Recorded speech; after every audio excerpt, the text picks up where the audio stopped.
Hi, my name is Amanda Schomburg, and I'm here to talk to you today about the Bjorem speech publication deck following directions that I authored. So I wanted to create this deck because I work on following direction skills with kids almost every day, either directly or indirectly, because children are given multi-step directions in almost every aspect of their daily life. And in school, they have to follow directions to complete academic tasks or even to complete routines in school. So before you sit down and open your reading book, make sure you put your backpack in your cubby, those type of directions. Also during social situations, recess, play, children often give each other multi-step directions. So let's go on the swing and then let's go down the slide. At home, parents give their children directions all day long. So, before you sit down at the table, make sure you wash your hands and go put your backpack in your room. So when you think about following directions, it's not just about the child's ability to listen.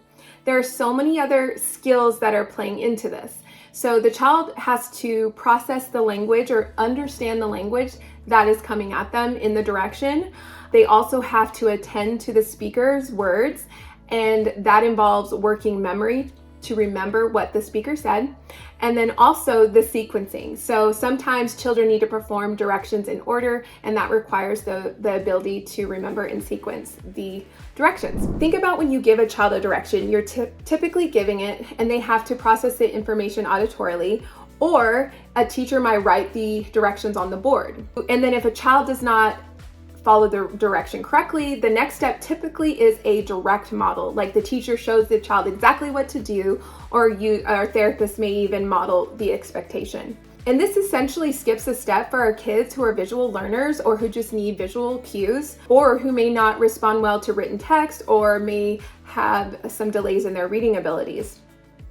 So providing a visual cue for the direction will help those children build up this skill more independently because you are not directly modeling. So they still have to process the information on their own, they just get that visual cue that they need.